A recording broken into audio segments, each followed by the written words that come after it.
Presentation में सबसे पहले हमारा होता है पाठ्य प्रस्तुतिकरण, जिसको हम कहते हैं टेक्सचुअल प्रेजेंटेशन।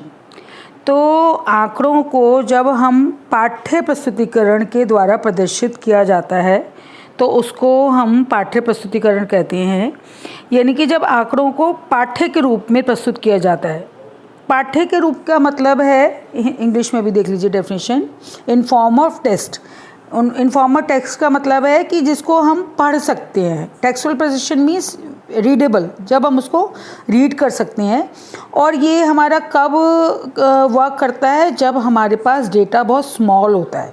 बहुत स्मॉल डेटा में मान लिया हमें सिर्फ मेल और फीमेल की दो तीन डेटा दिए हुए हैं, दो तीन आंकड़े दिए हुए हैं, तो हम उसको टेक्सुअल प्रेजेंटेशन में प्रेजेंट कर सकते हैं।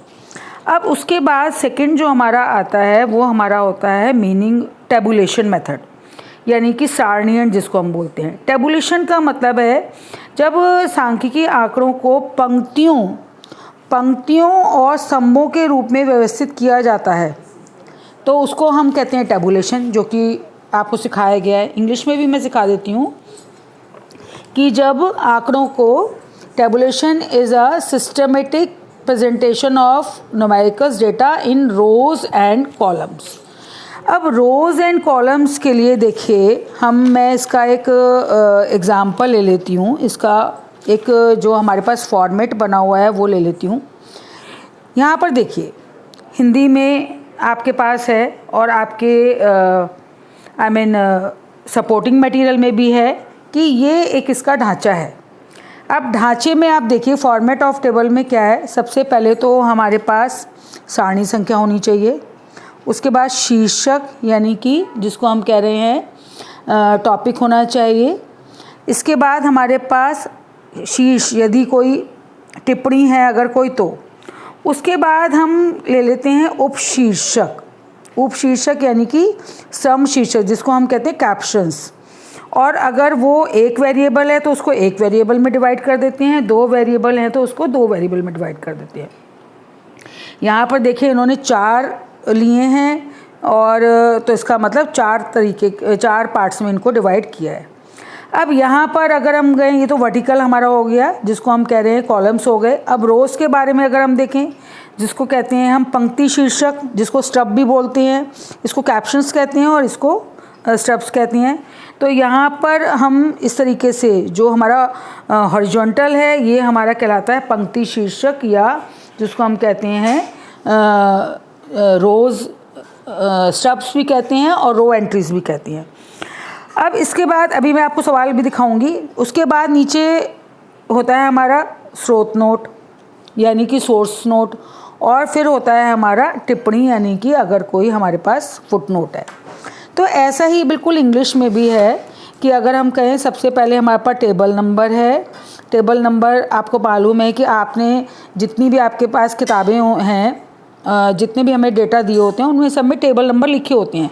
तो उन्होंने भी जैसे बताया था कि मान लिया हमारा 5.1 का क्या मतलब है कि अगर 5वां चैप्टर है उसकी पहली टेबल हम बनाने जा रहे हैं तो उसका नंबर हम लिख देंगे 5.1।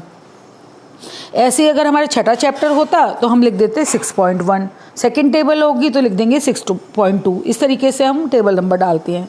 इसके बाद हम क्या करते हैं, टॉपिक डाल देते हैं। जैसे इन्होंने लिख दिया है literacy in Bihar of sex and locations, title हो गया हमारा। इसके बाद परसेंटेज, हेड नोट का मतलब है कि जो यूनिट होती है, यूनिट का मतलब है कि इन्होंने जो ये डेटा लिया हुआ है ये परसेंटेज में लिया हुआ है।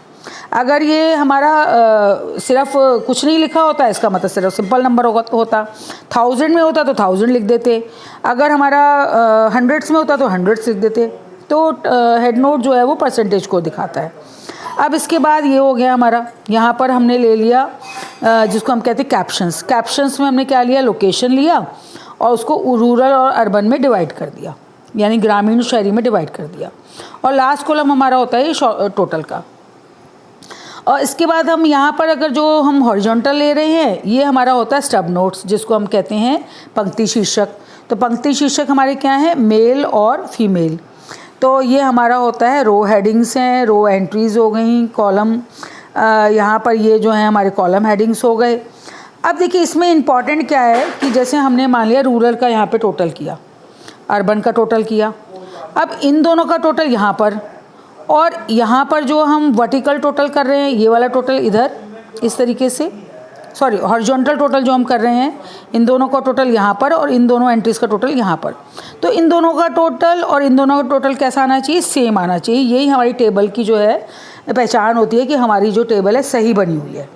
तो इस तरीके से फिर इसके बाद हम नीचे ले लेते हैं सोर्स नोट। सोर्स नोट का मतलब है कि ये जो आंकड़े आए हैं कहाँ से आए हैं। और फिर क्या आया है यहाँ पर, फुट नोट। फुट नोट अगर कोई है तो मालिया इन्होंने लिया है कि हमने 2 डिजिट को राउंड ऑफ कर दिया तो ये फुट नोट हो गया। तो इस तरीके से किसी भी आंकड़ों को, किसी भी डेटा को रोज़ और कॉलम में सिस्टमेटिक ऑर्डर में डिवाइड करने को हम टेबुलर प्रेजेंटेशन कहते हैं। अब मैं आपको एक सवाल और समझा देती हूँ यहाँ पर। सवाल से आपको और भी क्लियर हो जाएगा कि अच्छा इसमें जो है सिंपल टेबल भी हो सकती है, कॉम्प्लेक्स भी हो सकती है। तो आप सिंपल टेबल ही करिए, ज़्यादा कॉम्प्लेक्स आपके सिलेबस में नहीं है।